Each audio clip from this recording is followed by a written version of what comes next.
here in the perimeter, there are no stars. Out here, we is stoned, immaculate. Hello and welcome. This is the C86 show. I'm David Eastaugh. As you know, we love a special guest. This week it's going to be the turn of the guitarist Martin Vincent, who I spoke to very recently to find out more about life, love, poetry, all that other groovy stuff. Was in the band, the man from Delmonte, who've got live dates coming up. They've already had a live show which was sold out. Also, just to say, the quality wasn't that amazing. I know, for a change. But anyway, you get the gist. It's a little bit crackly on wherever he was sitting. But if you want to know any more information about the band, do just go to their social media platform sites to find out where they're going to be playing live and how to get to see them. So anyway, after several minutes of interesting but casual chat, we get down to that exciting subject that was the early formative years. Martin, it's going to be all over to you. I don't know. I guess it came on gradually. I was a big fan of Slade when I was 11. You know, I don't know why particularly I was attracted to them. The sound, I think, the sound was just so. They didn't really sound like that. I mean, you know, people draw comparisons with all sorts of bands nowadays, but they didn't really sound like anybody else. And so that was interesting. Yes, absolutely. And they were always on top of the pops at that point in life. So what year were you born then? So I was born in 62, so I'm a wee bit older than you. Yeah. Yes. That makes a big difference when you're young, those extra years, actually. Did you have any older brothers or sisters that gave you any musical direction in life? I've got an older brother who's like nearly 4 years older than me. So he was listening to Pink Floyd, you know, before I was, things like that. So it gave me a bit of a musical direction, and then my peers obviously would.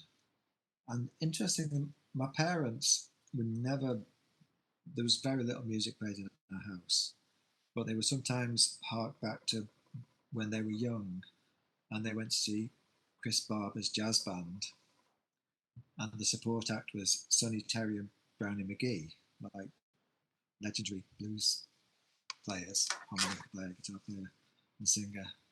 And they would sometimes talk about that. And they're of the generation where when they got married and settled down, they stopped doing most of the things they'd done when they were younger people and became older people. So There was not much of a musical culture, but there was that somewhere in the background. If I was listening to Robert Johnson or Elmore James, it's like they'd like that. They didn't like the other stuff that I listened to, but there was like a little bit of a connection there with them in that. Yes. So did you say it was Chris Barber and his jazz band that they'd gone to see? Yes, and then they were just very ensconced with the and then trad jazz, you know, that kind of British era trad jazz, I think. Yeah, were they slight beatniks at that stage in their life? I don't think they were. No, I mean they met in a cycling club. I mean, they might have been. I think they knew beatniks.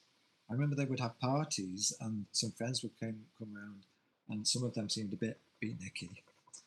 But I don't think they were. No, but yeah, it's kind of interesting because I remember, again, I think parents did just have to grow up quite quickly because they probably left school. My dad, I think, left when he was like 14 or 15, and was a similar, I don't know if it was similar at all, actually. I'm just assuming. But they were a generation who didn't borrow money, you know, so they just worked very hard and just had to do lots of saving, then buy something. And I think, you know, music, the record player, you know, I think from my dad's story was that they just sold everything to get home together. Yeah, that kind of thing, yeah. And then it was in the 70s, things started to emerge in the house, and like a record player and various other bits and pieces. But it was very kind of, the 70s was quite a slow period. You know, we used to have in the kitchen, there was a twin tub washing machine that my mum would wash the clothes once a week, which when I was young, you know, you'd be there and this machine would be vibrating in the middle of the kitchen, and there was all sorts of boiling water happening and things, you know, washing machines, you know, washing, I mean, This is quality radio, isn't it, really? Quality interview about indie pop. Talking about the evolution of the housewife in the 60s and 70s. The twin top, yeah. But we can remember, when the automatic washer appeared and, we literally watched it for days, just mesmerised with what it was doing. Young people have no idea, and we'd still have to go to the phone box to phone the doctor to say, I was ill or we needed some medicine or something like that. You had to find some money and go down to the phone box and just think, I hope no one's down there. So it was a very different childhood, really. Yeah, and it's strange to be from another era. And I always thought that my parents were from another era because everything was in black and white when they were growing up. But now we're from another era and we remember times that young people have no idea. No idea, which is interesting. Yeah. So whereabouts did you grow up, by the way? So I was born in Stoke-on-Trent, just in the next ward to Lemmy, probably, that kind of thing. Lemmy, Lemmy from Motorhead? Lemmy from Motorhead is from Stoke-on-Trent. I know all of the famous people from Stoke-on-Trent. I know that Slash from Guns N' Roses was brought up in Stoke-on-Trent. Right. So did you know the Rockin' Vicars then? Were they from Stoke-on-Trent? The Rockin' Vicars? I don't know. No, I'm not. That was Lemmy's first band. Yeah. Okay. Right. Okay. Yeah. No. When I went to the art school in Stoke-on-Trent to do my foundation year, and I remember seeing Discharge hanging around in the bar, and they were impossibly glamorous and scary to an 18-year-old who'd been brought up in a small village. Yes, I would imagine. Just the name itself was enough to put you into a slight sort of cold sweat of fear. But yeah, so I was kind of brought up in rural isolation, so it was quite hard for me to access culture. Yes. So did you get a guitar or harmonica during your teen period at this point? I did. Yes, I got a guitar and I got a harmonica. Actually, yes. Yeah, I mean, I got into like listening to the blues music and Robert Johnson and Sonny Boy Williamson. How did you manage to access these records again in the 70s? And it's kind of interesting hearing different people talking about musical journeys, saying, you couldn't even in 1980 get sort of Led Zeppelin albums very easily. So in the 70s, trying to find these obscure blues albums, did you go to the record library then and find them? I didn't go to the record library. There was a couple of good record shops in Stoke and in Newcastle on the Line, and there were also some mail order things you could do. There was Virgin, like Richard Branson started out doing mail order, selling records mail order because they weren't easy to come by. So there's that kind of thing. But there was you could buy records. Yeah, you could buy. Yeah, records. It wasn't blues records. Yeah, you could buy blues records. It was kind of current in the kind of world of what musicians were referencing those times. Obviously, all the rock bands, all the was that picked up from people like Eric Clapton and Jeff Beck and Jimmy Page? Did you hear them talk about Robert Johnson and Sonny Boy Williams? Yeah, I mean, I guess I did. I mean, I'm not sure how I got my information. My brother started getting the NME, actually. So, yeah, my brother started reading New Musical Express, and I would read that. And that was kind of... It was interesting. In that time, there was a very clear canon of what music was, and what was good music, and what were the best albums by which performers. And it was very kind of... I remember I got a book, The Enemy Book of Rock, Volume 2. Right. It came out in around about 1977, and you could read which albums by which bands were the better ones, and which ones were the ones you didn't need to listen to. And it had already been, over the 20-year period before that book came out, they'd established this entire culture and this entire canon of music and this entire history, which had grown out of this in such a really brief period. And I don't know if that kind of thing exists now. I don't know if you look back. Well, my brother had one of those kind of, the top albums. I can't remember. I don't think I might have got it somewhere, but it was a curious publication because you know, it'd always feature things like there was Marvin Gaye, there was the Beach Boys, the Incredible String Band, those kind of, and you know, Van Morrison, Joni Mitchell. This is kind of these possibly in the 70s. So these albums were looked upon as being essential, and you know, and I think I was a bit curious, so I would try and find these at the record library and feel quite like curious, but like it was quite hard work to listen to some of those records. It wasn't instant appeal. I never got Pet Sounds. I just couldn't. Every 5 years I'd put on Pet Sounds or the Incredible String Band, and I desperately want to like it, thinking it would make me, you know, an interesting person to talk to at parties, but it failed miserably, really. Yeah, And yeah, I remember buying the Marvin Gaye album, What's Going On, and again having no idea what it was going to sound like, and being a bit like, oh, this is a bit hard. And but then Moondance great, Astral Week's a bit difficult. Joni Mitchell's Chord and Spark and Blue brilliant, you know. But they took a time to get hold of, get into, because you know the Velvet Underground album, you know, with the banana on, you know, again it starts yeah, nicely with Sunday Morning, and then suddenly it's like, oh my god, what's this, you know. I'm not you know, it's kind of a bit sort of shaken by the whole experience, and not having anybody to talk to because no one was remotely interested in my fascination with kind of classic, or not classic, but you know, these kind of critically acclaimed albums, you know. yeah. And I had a similar experience later on when everyone was talking about Joy Division, and I got the album and I listened to it. And it took me quite a while to get into it, and then I got it. But it was like a few plays of going through it, and like, okay, right. Oh, now I get it. Yeah, Right, yeah. yes. Yeah. So when you got the 70, so what was the first gig you went to, by the way? First gig I went to was Elton John. I was 14. It was at the Victoria Hall in Hanley, Stoke-on-Trent. So yeah, uh, support band was Murray Head, as I recall. God, classic. Murray Head, Um, his brother is Anthony Head, who's in Buffy the Vampire Slayer. So that's just some trivia. But Elton John, yeah, he was great. I mean, this was like, I think the film Tommy had just come out, and he did Pinball Wizards on the soundtrack of that. So that was yes. his current hit at the time. But yeah, it was great, and it was an all seated venue at the time. I think they could take well, never could take the seats out because I went to lots of gigs later. But there were seats, and we sat, and then I went to the front towards the end. Yes. But Well, yeah, that's a nice way to, because actually my brother did have the Goodbye Yellow Brick Road album when, mm, and I remember sneaking into his room and being obsessed with that particular record and enjoying that. And there was a couple of those other early albums I enjoyed.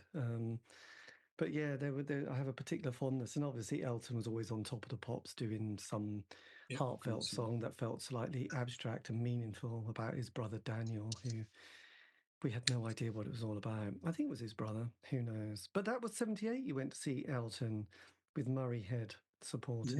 yeah, that's right. Yeah, A nice double yeah, bill, really, there. But yeah. that would So have been, so you would have been just about leave. Was it 78? no, it was no 76, 76, 76, yeah. Sorry, God, I'm doing 76. terrible Yeah, maths here, aren't I? yeah. Sorry. So you were still at school at that point in I 76. was still at school. Oh, Yeah, so yeah, so Goodbye Yellow Brick Road had just come out as well. I can't that remember came what out other. before that. That was like 73, I think. And I think my brother had "Don't Shoot Me" on with Piano Player, which was the one before Yellow Brick Road. Yes. So So yeah, at that stage, I mean, did you start to have those early moments of punk? Had they started coming into your kind of radar at all? they came soon after, and yeah. So and because I was reading the NME, I picked up that straight away. So yeah, I was really interested in that. I was really interested in punk, and it's interesting because me and my contemporaries were all listening to lots of like, prog, Genesis, and Yes, and Led Zeppelin, and all that stuff. And then punk came along, and contrary to the popular myth, we didn't jettison all the old music. We carried on listening to that as well at the same time. Excellent. So it wasn't like, we stopped listening to, we heard the Sex Pistols and thought, I'm not going to listen to Tubular Bells anymore. We did No, carry on you were listening to sort of, yes. There you go. Did you say you got into Yes as well as Genesis and people like that? Yeah, all that stuff was like the currency of me and my contemporaries that were into music. If you're into music, that's what you were into, So Yeah. Well, no, that was it's what was quite, going on. again, it was what my brother had in his little collection of vinyl records, which was kind of all those, Yes, Genesis, Wishbone Ash, Barclay James Harvest, and all those I kind of saw records. Wishbone Ash actually. I think I saw Wishbone Ash like in 1978 or something. And I just went because they were part of the canon. I didn't really know their music, and it wasn't very memorable as far as I can recall. But I just felt that I ought to go. Yes, well, they did have some classic albums. Is it Argos Yeah, that they had, which was yeah. full of guitar solos and interesting kind of lyrics about imaginary things. But then, so when you got the 78, you were 16 at this stage. Yeah. Did you leave school at that point, or did you go on to do A levels? So I went on to do A levels. Yeah, I went to further education college in Crewe. Yeah, but yeah. So in 1970, when I was 16, I also went to see Bob Dylan at Blackbush Aerodrome. And this was a big thing because he hadn't played in the UK since the Isle of Wight Festival in at the end of the 60s. So me and my friend Richard went down to London, stayed with his relative, and went to Blackbush to see this big festival where Bob Dylan was appearing for the first time in years. So that was. Did he blow your mind? He Did he didn't. have? Was this the one with a full band with Mick Ronson on guitar? It might have been Mick Ronson. God, I don't remember. Yeah, it could have Did been. he have his what? Did he look like he'd put, I don't know, a lot of sun cream on his face at that stage? No, it wasn't that one. No, it wasn't the Rolling Thunder tour. No, this was after that. Yeah, that was 76. Yeah, 75. Yeah, that was the Hard Rain thing. No, this was a bit after that. He brought out an album called Street Legal, which is pretty much the last of his records that I can listen to, because after that something happens to his voice and I can't really listen to it anymore. Right. Some people say, oh, he's continued to make great records and write great songs, but I don't find them listenable at all. And I do find the 60s ones listenable and some of the 70s ones, but after that, kind of, I'm not one of those like people that has. It's not like a football team that you continue to support. For me, if you stop making records I'm interested in, then I don't listen to your records anymore. I'll still like the old ones, but I'm not going to kind of carry on listening to Bob Dylan because he was great at this point in time. Yes, I also don't, and ironically, I also never was inclined to go and see bands that had reformed or got back together, who I'd liked when I was younger and never seen. Yes, well, God, that will be an interesting thing to talk about later with the man from Delmonte. Yeah. So did you then go on to a degree in art by any chance? I did. I went to Manchester Polytechnic, to do a fine art degree. Kind of went there because I thought you go to art college, then you can be in a band. That was part of my, and the idea of art college was quite exciting to me as well. Yeah, and absolutely. Also, my education, I didn't do very well at O levels and A levels, so I was kind of a usual like Martin can try much harder. He's really not putting in the effort, that kind of thing. Had you continued to play the guitar and practice, your musical chops at this point? I had, but I mean, yeah, I play guitar and I didn't really know how to practice. I didn't really know how to be good at it, but I did copy other songs and I learned to play. I learned to play the first Joy Division album because actually it's not that complicated, and I think actually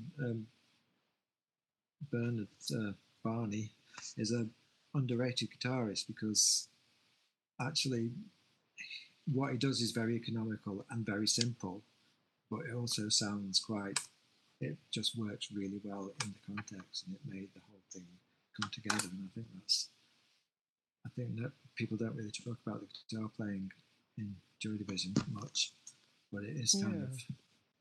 I learned to play all those bits, and they're not hard to play, but they make the whole thing works quite well. Yeah. And did you, at that stage, did you embrace the whole Manchester scene and all that? Was the estate that people now talk about quite a bit, because it was quite a fertile area for sort of creativity? Is it Hume that was? Yeah. Was that on your radar at that stage? And soon after I moved there, and then I did live in Hume, for a while. So, and I guess I didn't feel like I was part of anything special or anything like that. I was just existing, and I encountered things, and it didn't seem like some kind of big social movement or some kind of special thing. It was just, you do your life and you do the things that you do, and then you look back and think, oh, actually, that was a really interesting place to be at that time, and I hadn't really thought about it in that way. But now everybody else is talking about it, and I'm thinking, yeah. So I was kind of around. Were you aware of the kind of the music scene that was developing at that stage, and the birth of well, not the birth, but the world that was suddenly indie pop that started to happen, and then obviously 83 the Smiths appear? Yeah. I mean, very much aware of that, and very much, I was at art school, and I went to art school, and people would say, "Oh yeah, Mick Hucknall was here like 2 years ago," and he was then DJing in the Students' Union, and he's actually really good at DJing because he's got a very good taste in other people's music. I'm not a big fan of his music, but he did a good job on that. But also, you there's the Fall, of course, are around. I mean, when I was before I moved to Manchester, I saw the Buzzcocks a couple of times when I was 16, and that was quite phenomenal, because the Buzzcocks were kind of arty. I mean, they're like post-punk or punk, and then post-punk, and it's pop music, and it's kind of noisy and loud and well constructed pop songs, but they also had this arty thing going on, which was interesting.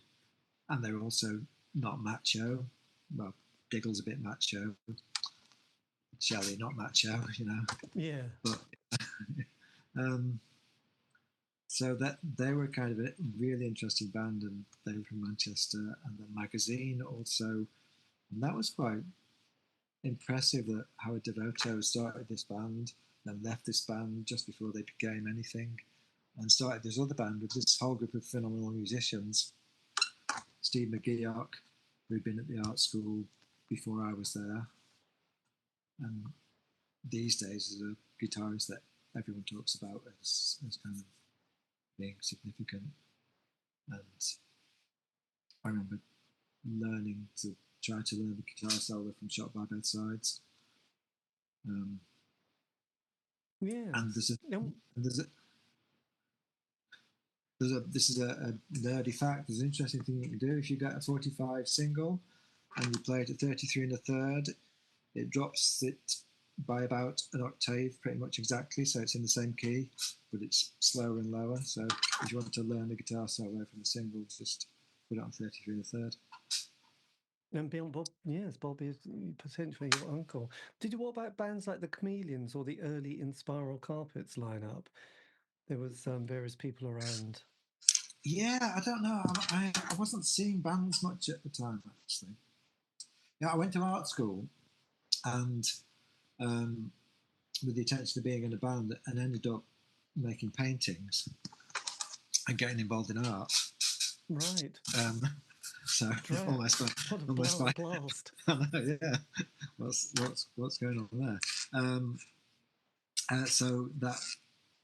So when I came out, and which is obviously the origins of the man from Delmonte. You know, that's the world that we came out of. As the 80s progressed, and obviously, then we had, kind of a wave of kind of excitement, it seemed to me, I suppose that was a kind of my decade as well, but in a lot of ways, with bands, obviously the Smiths, but then indie pop becomes such a big thing. And I feel that the John Peel show had become so important, and he had introduced us to not just indie pop, but sort of rap music and African music and reggae.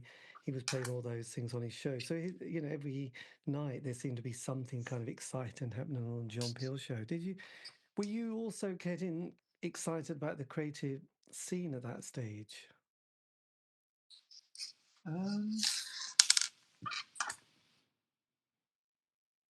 Again, I think it's one of those things where you're living there and you're living in it, and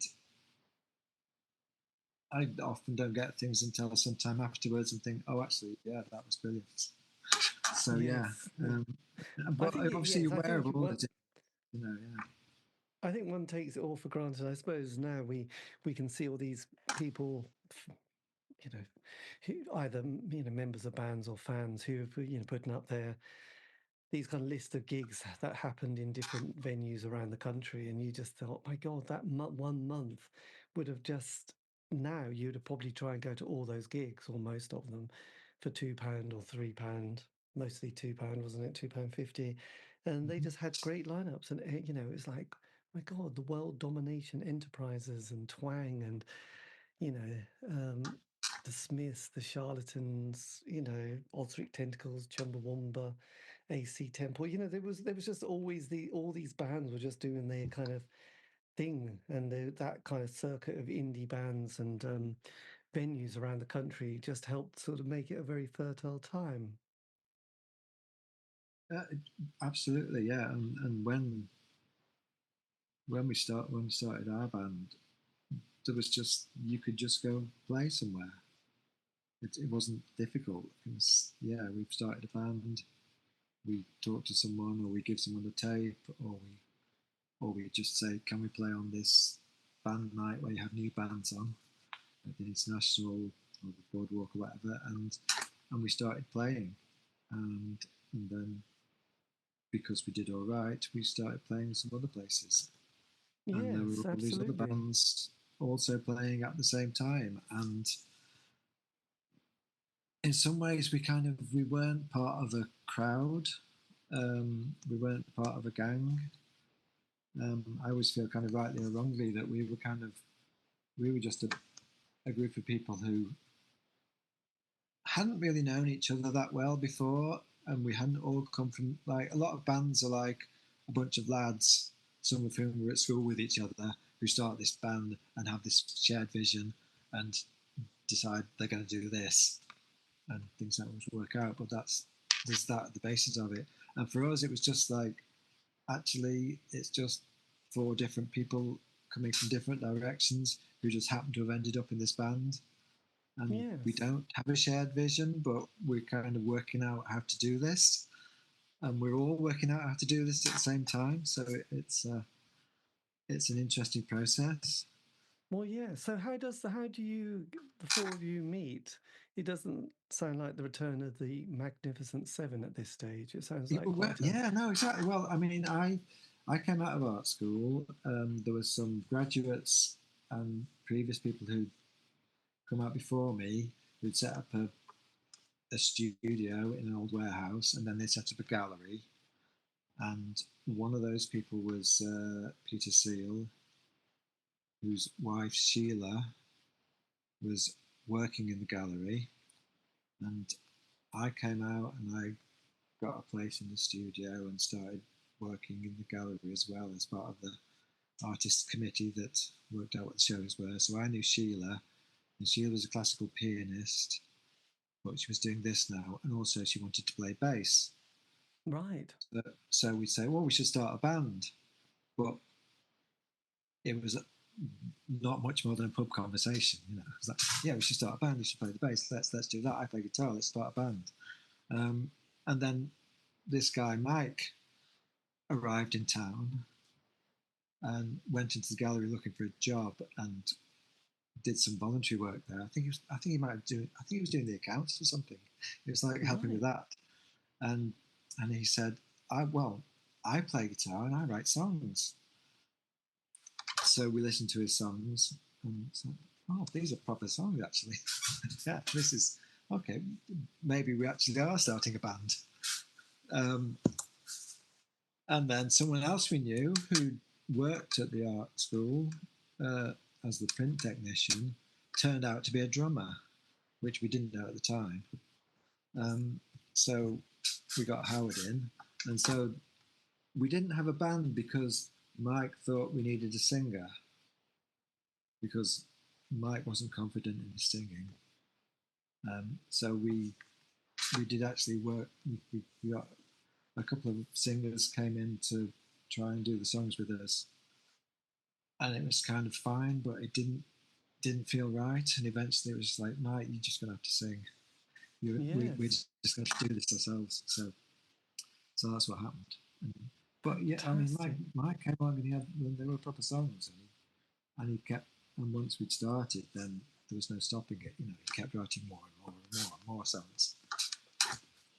And was it those years of playing blues and learning to play blues that sort of gave you that little bit of head start, sort of being in the band? I mean, I'd listened to a lot of music and I'd learnt to play a few things off records, and I never properly studied guitar and how to play it, but I could work out how to do things, and I could work out what might work with something pretty well. I often would go for like things that are a bit obvious. Looking back on things, I think, oh yeah, I heard that in that song and thought it sounded a bit like this, so I'm playing a bit like this, aren't I? Maybe I should have thought something more original, but it changed as we went on. And yes, absolutely. Amazing. Did you at that stage? I mean, this was going to be the late 80s that the band was forming, so it's kind of an interesting period for 2 or 3 reasons. I mean, there was one thing that often wondering why there are so many indie bands from the 80s. I mean, there was a lot of unemployment for those people who were left of centre politically, and then you had a good social security system and job seekers allowance and enterprise allowance schemes, which obviously allowed people who were claiming the dole to work out how not to do restart interviews by being musicians instead, which was a good idea. But then there was that, and then towards that period, 87, the Smiths break up, and indie pop starts to sort of change a little bit because we had the ecstasy scene and dance music coming in. Then we had grunge music come in, and bands like the Pixies and Throwing Muses, as well as the Seattle scene. So what was it like sort of for you in Manchester in sort of 88, 89 as the musical band started to, become a unit? yeah, I mean, I think we started in like '86. It's like when we first got together. So by and yeah, there were all these other bands alongside us and doing things at the same time, like the Spiral Carpet, State to Eight State. Bands which we played the same venues as, and sometimes they supported us. And then, so we were all, in retrospect, like, these are people that, we feel a great affinity with. Yes. But then this whole Manchester thing happened. Yes. And like the Stone Roses suddenly became huge, and in Spiral Carpets, and it all became. And Happy Mondays. And Happy, all this, yeah. And a guy called Gerald. And a guy called Gerald. And then James, of course, who'd been around earlier, but were associated with this somehow tangentially, but kind of, yeah. Yeah. And we were not part of that because we didn't sound like that. And I guess we were, yeah. So that didn't work for us. Um, we didn't like manage to ride that wave. Yeah. Which, But then, yeah, but then you do have a sort of a light, happy, vibey indie sound, don't you? There's something which would fit onto the John Peel show quite happily, isn't there? you'd hope so. I don't think he played us, if at all. We certainly didn't get a session with John Peel. We got a session with Janice Long, so But yeah, I think there were a few things. So I mean, we didn't like. We were a bit not quite in the right, not quite in the pocket of what was going on. We were doing something else, which is some people loved, and some people loved hugely and deeply, which we're finding out more than ever now because they've all come together and said, "Could you all get together and play again for us?" And Yes, it's like, please. yeah, it's like this is really gratifying. It meant a lot. What we were doing meant a lot to a lot of people. So we weren't part of that thing, but we were alongside that thing, and so kind of part of it because the people that came to see us would also go and see the people who were part of that thing. And we didn't cross over into that. So there's and that's kind of, and at the time it was like, well, it'd be nice if we could be part of that because then we would have some success and be able to carry on doing this and maybe get paid for it. But there wasn't a way of us fitting into that because that wasn't what we did. Yes. And you do what you do, and you do what you do based on the people that you're working with. And we didn't think strategically ever about anything we did, which is a good thing. Yes, but then you obviously started to go record and write material and do various. Yes, your first single, "Water in My Eyes," on Ugly Man Records. So, what studio did you use for that? So we recorded at studio Out of the Blue, I think. Yeah. Right. So the first single was Drive, Drive, Drive, 22 and Still in Love With You. That was the first one on Ugly Man Records. Yeah, and we didn't have a clue what we were doing in the studio, and we didn't have the kind of confidence in our vision of what we wanted to sound like. We were just trying to work out what to do. And we went into the studio, and the person engineering the session told us what we had to do, which was that, well, you've got to record the bass and the drums first, and also you've got to make sure there's no spillage whatsoever, and then you've got to record this bit, and then you've got to record this bit, and we've got to make everything really clean and not like a performance. So we did that, and so the first recordings are not as satisfying as, I don't think we did justice to the quality of the songs and the Yes. quality of our performances when we played them properly, because everything was kind of stripped down and built up from nothing, and so a lot of the air is squeezed out of it. So the great songs and the records seem to stand up, but they also could have been much more, I think, and that was down to our not being assertive or not being confident in how we wanted things to sound, or not Well, even really yes. thinking about that much, or not even talking about that. Actually, we didn't sit around and think, how do we want to sound? What do we want to get across? We didn't have those conversations. We just got together and played, and things evolved as they did. Yes. So, Because yeah. you and how was that creative process for the band? Was it mostly coming from Mike, or were you sitting down as a band and sort of working out various elements of what it needed to sort of sound like or come together? Yeah, it would start with Mike, and Mike would come in with a song, and his guitar part, which was often quite complex and not like strumming a few chords, but like lots of finger picking bits. So there's already some kind of structure there that you've got to work with and work around, or just ignore and steamroller. Um, and I would do one or all or none of those things when I would come up with my bits, Like, Yes. so he's got this guitar bit, so I need to come up with a guitar bit that works around it, or I'll just strum some chords. But we would come together as a band and work out how to make the songs that Mike played into something that the band played. So yeah, and we'd put bits in, obviously. Yes. The riff, or let's start with this harmonica bit. So look, how did the song "Will Nobody Save Louise," which is probably a crowd favourite, can you remember how that song evolved and started to take shape and get sort of executed in the studio? I don't remember the details. I mean, I know Mike came in with it and it sounded great, and he did this opening chord bit, the jing jing, which I'm still not quite sure how he came up with that, but he said that's a really nice bit. And I came up with the harmonica intro, which seemed to work.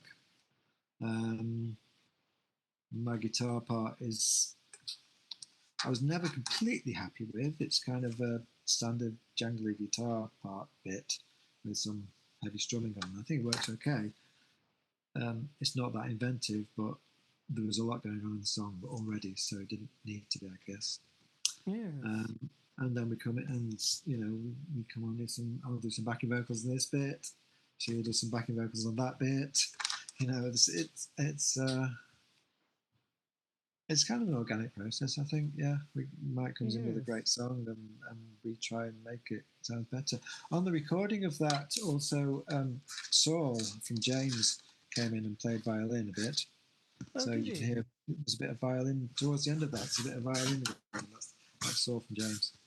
Yes. So that was. And as you were playing live around the International and the Boardwalk in Manchester, were you picking up a little bit of a following at this stage? Were you starting to get an audience? Oh yeah, no, we definitely got an audience. Yeah, I mean we did. I mean in Manchester we did really well. We got a very committed. I think we can see now that they were very committed, because here they still are. So yeah, we did really well in Manchester. We did okay in London. We seemed to do okay in Aberystwyth. We played there a couple of times and got quite a lot of people. Because we never had a hit or any kind of that kind of level of John Peel airplay or that kind of thing, we never became kind of huge. We never became kind of big enough to kind of guarantee being able to play anywhere. But we played all around the country and did pretty well.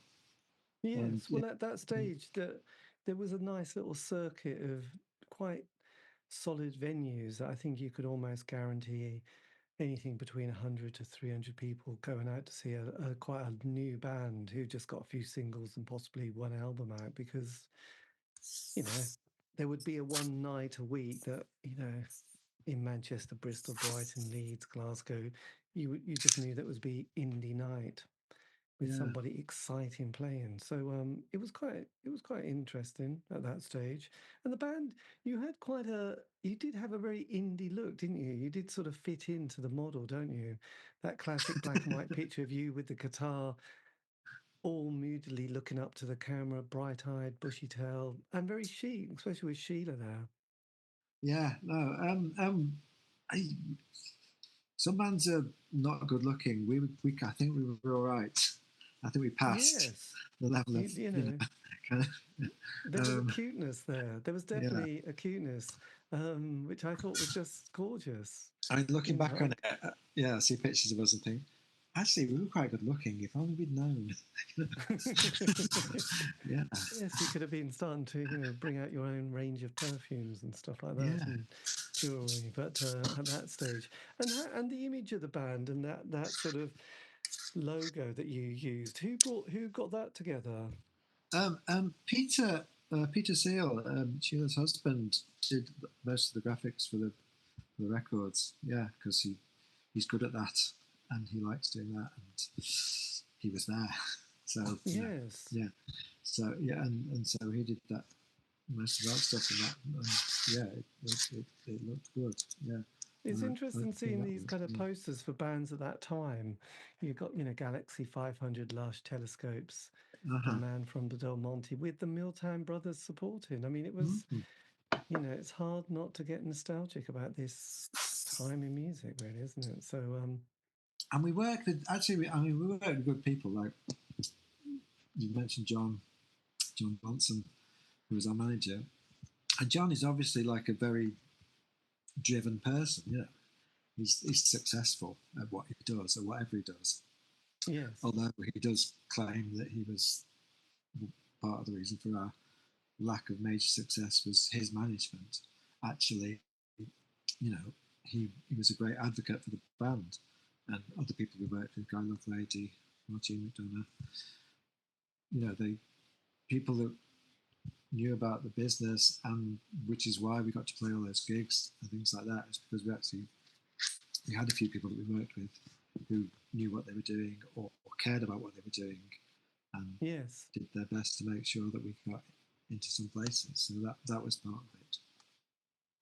So then, as the 80s progressed, and we were still in the Thatcher years at this stage, weren't we? You sort of brought out, Drive, Drive, Drive, and there was Water in My Eyes, then, Louise, the man from Delmonte EP, and My Love Is Like a Gift You Can't Return. This was all in 89. Then what's the state of the band at this stage? Because you've only just done singles, and then you've got this bop cassette that comes out, don't you? Is the band floundering at this stage? I don't know. I mean, it's hard to know. I feel like we should have made an album at that point. I'm not sure why we didn't. So yeah, there was a time when that would have been the time when we should have made a proper album. We made a live album with Bob Cassette. I'm not sure why we did that, because actually, given that we could play pretty well, I think we could have made an album in the studio in a week. Yes. And it wouldn't have cost that much, but we went for the live album, which was good. And Ian and Jerry, Bob Cassettes, said, we'll do this and we'll bring that out. That was good. And did you feel that the band were sort of, even though you were only starting, was actually almost coming to an end at this point? One thing that happened was that Sheila was going to have another baby.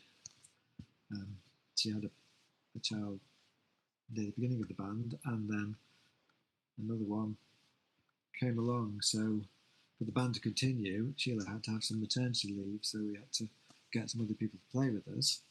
Right. So we got in Anthony on bass and Danny on drums. Well, Danny on percussion to play with alongside Howard, and then Howard was sometimes not playing. Howard and Danny were playing drums. So we kind of, it changed the configuration of the band, and possibly lost direction in us being a group of people who were all trying to move towards something, and just became this thing that we did. And I enjoyed that period. I kind of liked what we were doing. Yes. And I found it very interesting. And we did a few things that were really good. I was going to say something then. And also, like, Mike continued to write songs and just seemed to write more and more songs. And I was a little bit frustrated, because I was thinking, we're learning lots of new songs. We've not recorded all the other songs properly. Right. So this is starting to become a thing where, and then also Mike was writing so many songs that he would go off and record some songs somewhere else on his own because there were too many for the band to play, you know. And they were great songs as well, you know. I mean, it's like this is a problem you want to have, you know. Yes, So you absolutely. got the songwriter in the band who's writing all these great songs. That's great. The problem was that we weren't recording them, and that would have been, yeah. But all still good stuff that we did, and I really loved like some of those gigs we did with the So other two members of the band. then sort of And there's a call really it a nice. day? No, sorry, after you. Yeah, I was just saying there's a really nice video of us in HMV that someone's put up.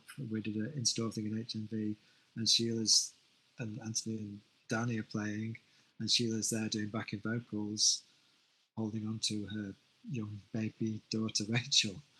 And it's like when all these things came together, that was nice. Yeah, it seemed like there was a possibility, but it was also like I think we lost momentum. Things had changed a bit. Things were difficult, and people were starting to lose interest in certain ways, you know. So it stopped. Oh my God, that's so tragic, isn't it? Do you remember the moment when the man from Delmonte was over? Well, I think we had a meeting actually and talked about it. Yeah, so I do. Yeah. Do you? Did you have a meeting in a pub? I don't think it was in a pub. No, I don't think we met. Oh God, yeah. Can you? Yeah. So what was the chat? Was it between the four of you about what to do?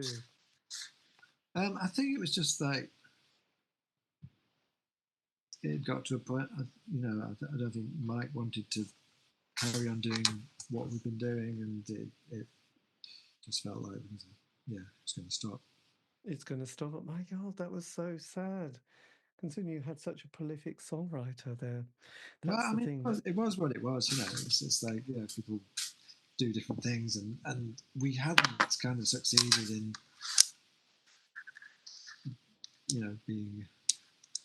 being one of those bands that has hits and things. So No, kind of but in retrospective, it makes catchy sense. songs. Yes. So then, what do you do then, as we trundle into the 90s? Where's your next direction in life? Is it music or is it just a completely different world? Well, many things actually.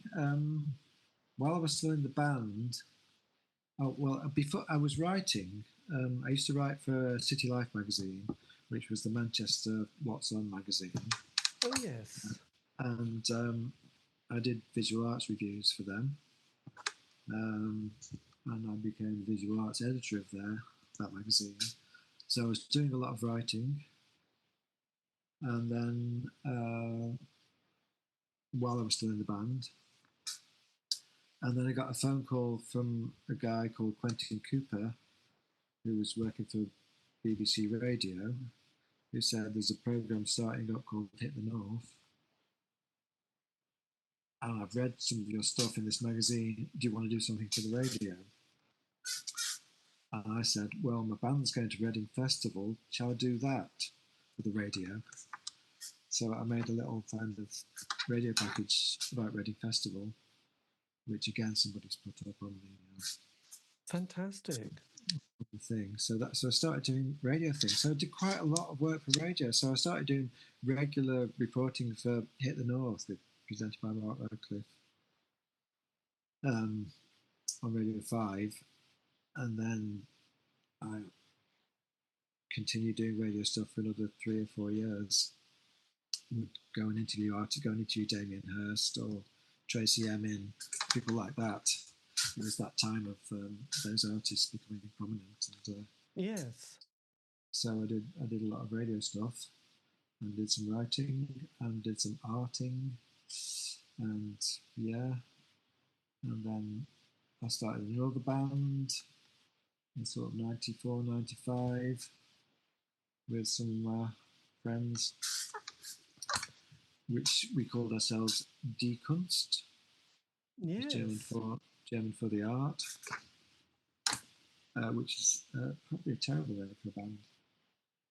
Yeah, probably. It's quite kind of awkward, really, at the same time as being kind of interested.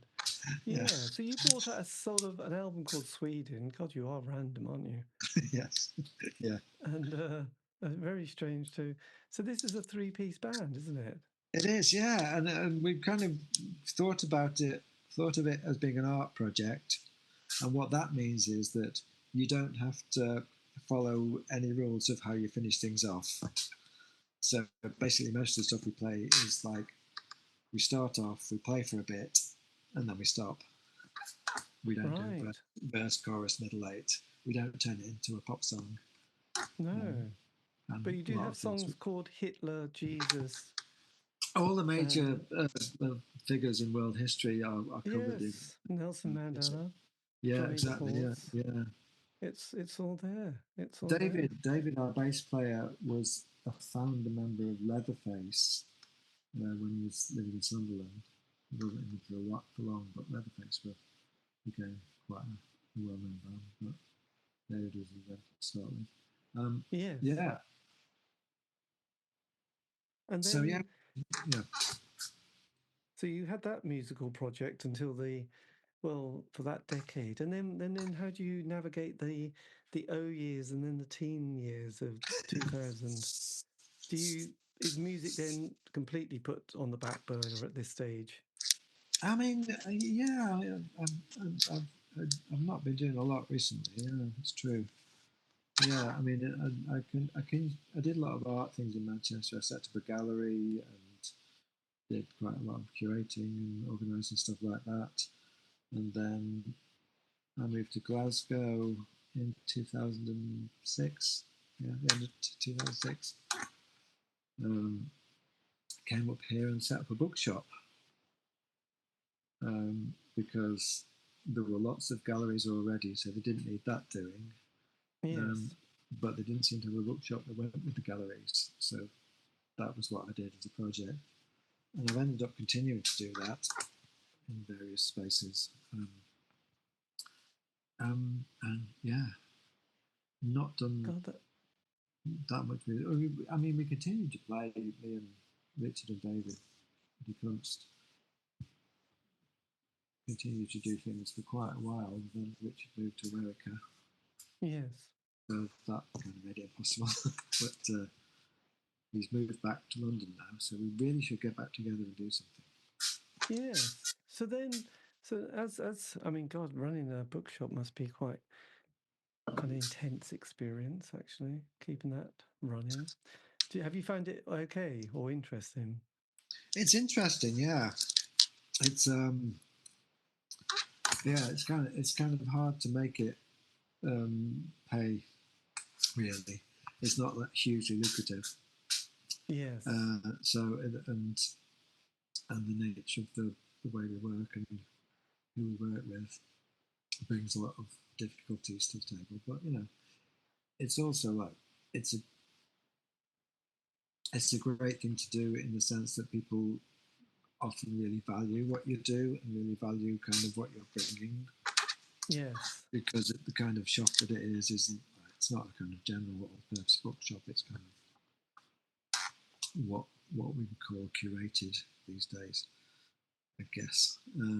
Yeah, but it's only a small shop, and you can only have a certain number of books. So I'm trying to make it like somewhere between like a radical bookshop and a City Lights bookshop, or it's kind of it's a bit arty, I guess. Well, yes, you've got to have your niche, really. So then, so we trundle into this interesting decade, which is going so terribly well at the moment. So then, what happens? Obviously, you didn't wake up in 2020 think, oh, I guess this is the decade we reformed the band from the late 80s. So when does things start to happen with the man from Delmonte sort of getting together again? Yeah, well, I mean, obviously I've thought about it occasionally, thinking, I wonder if we should ever try. I wonder if that will ever happen. That we might do that. That might be fun. Oh well, never mind. And then you see, Yes. I think it was like the Wooltones reformed, like about 10 years ago or something. You know, who were like also, you know, never famous in, in a similar sort of way to us, but had quite a big following. I thought, oh, that's interesting. They've done that. Yeah, I wonder if we would do that. Oh well, never mind. Anyway, get on with your life. Yes. And then there's this Facebook page which some people have set up, and so okay, you find that and think, oh well, I'll join this Facebook page and occasionally comment on something. That would be nice because people will think that's nice that I'm in the band and I've commented on it. And then a year or so ago, I commented on something, and then Ian Lee pounced on my comment and said, "What would it take for you to get the band back together?" And I was like, "Well, don't know. I mean, you'd have to ask the others, you know."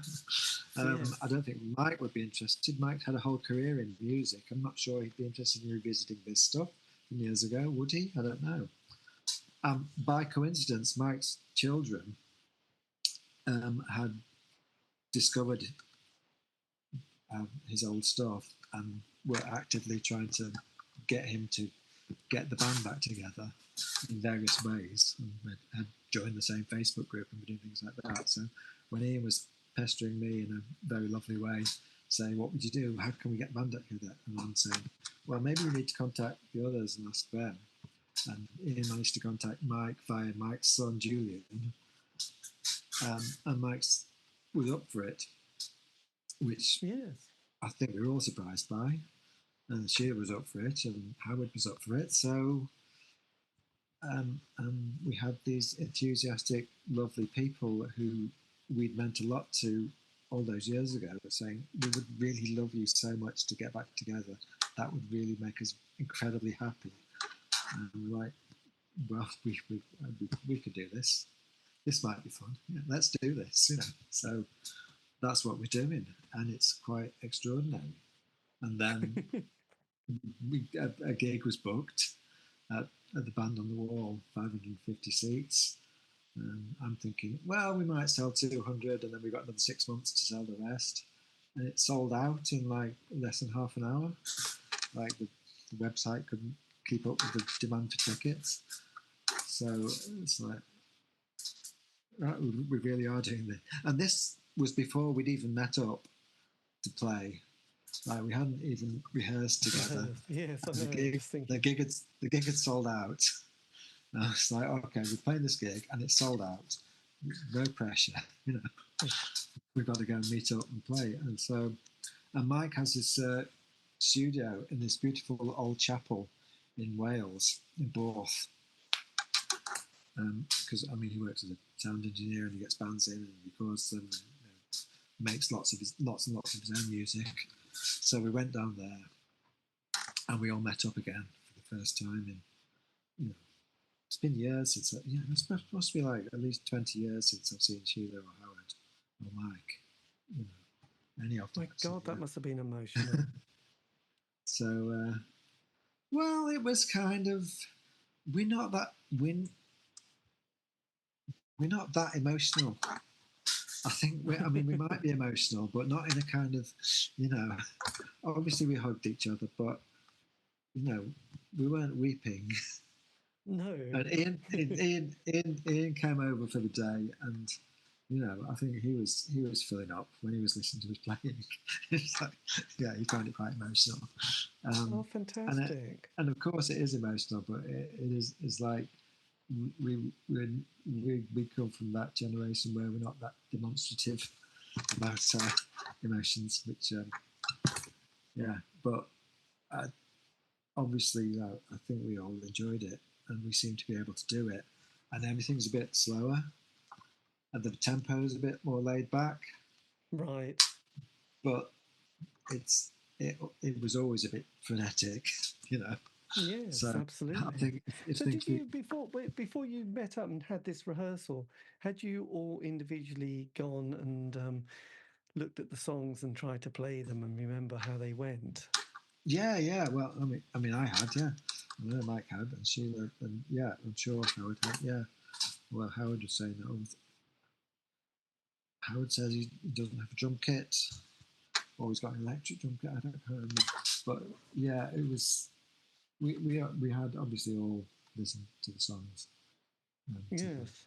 done our best to try and learn them. And but just being there in the room with these people, I'd spent like a few weeks beforehand trying to work out some of these songs and try to play them again.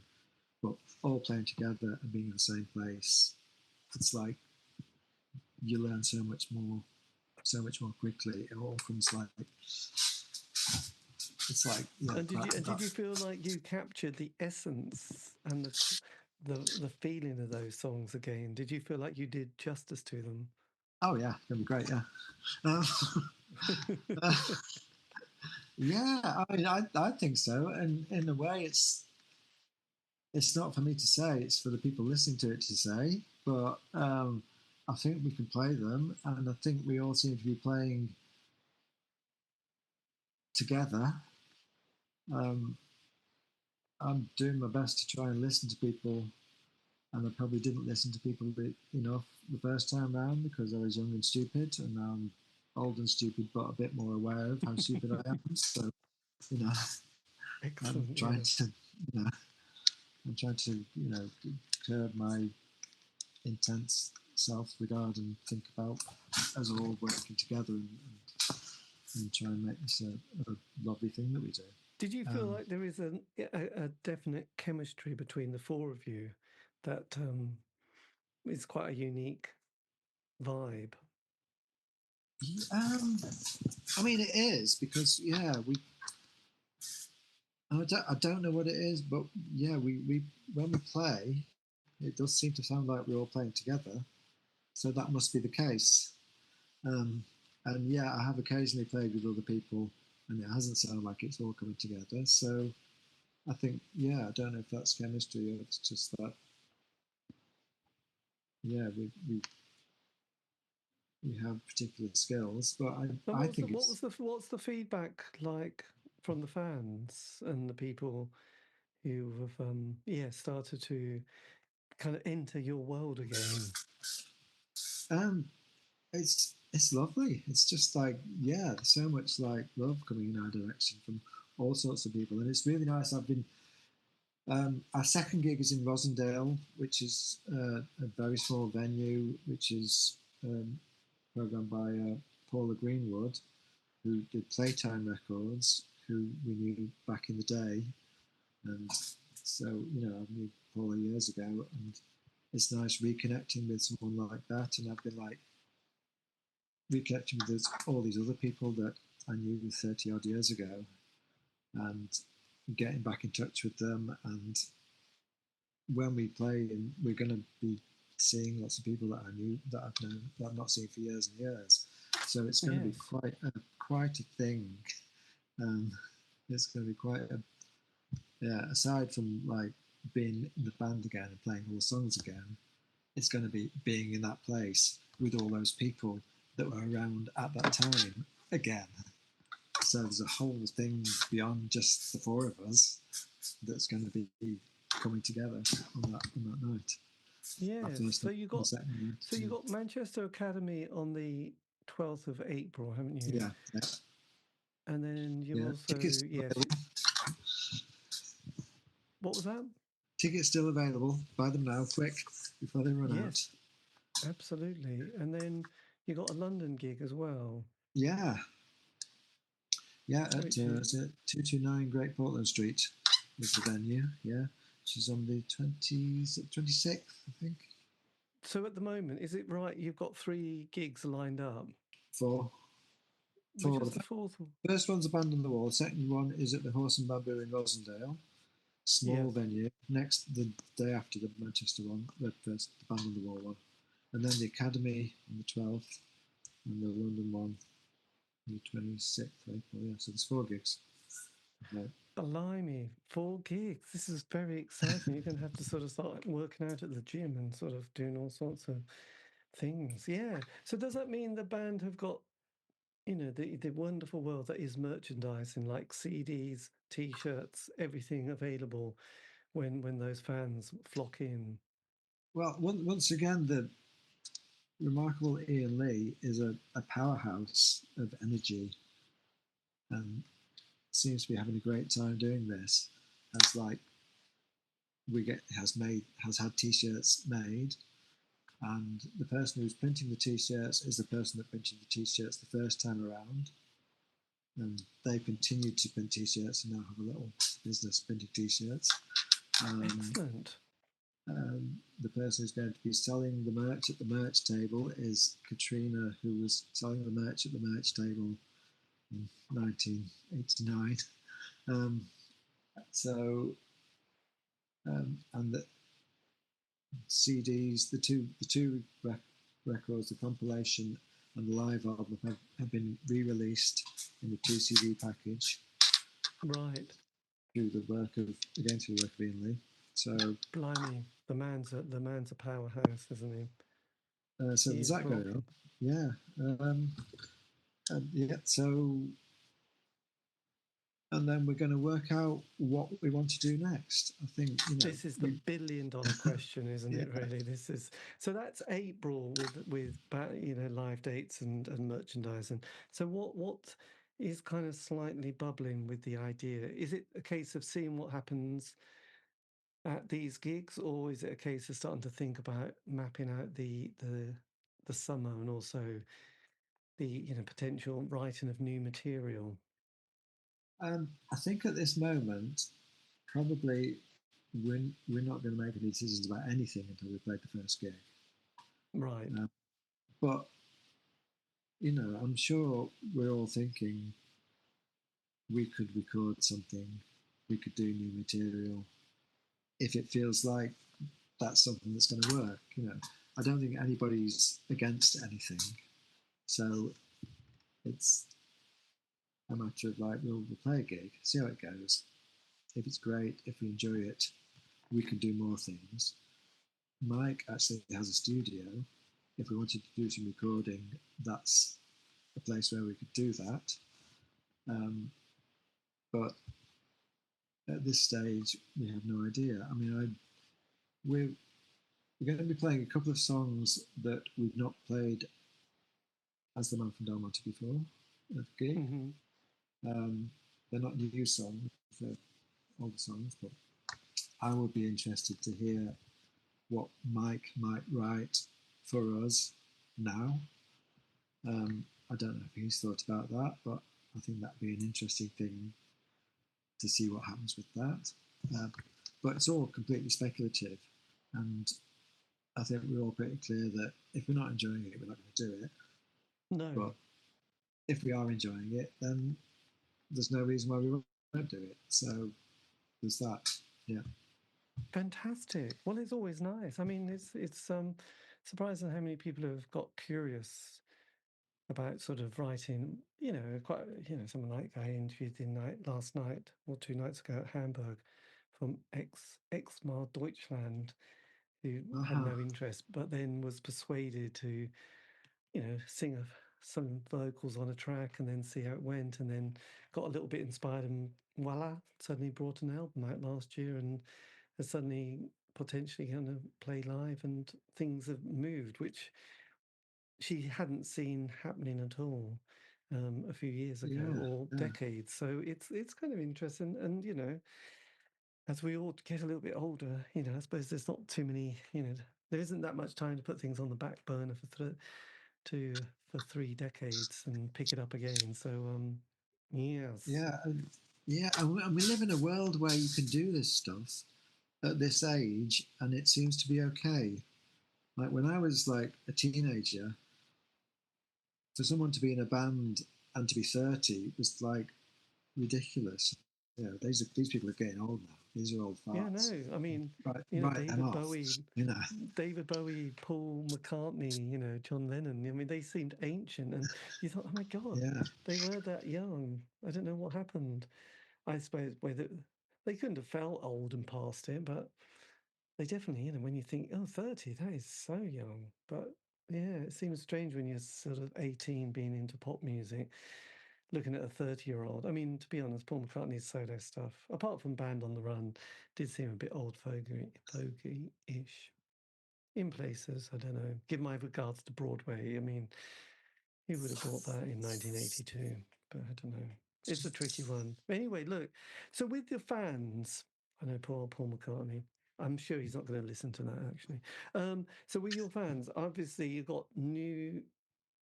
You got the hardcore. Are the young kids discovering you who haven't just been dragged along by their parents, but are just like have listened to you on Spotify, or is the vibe has been out there? Have you sort of been, yes, aware of that?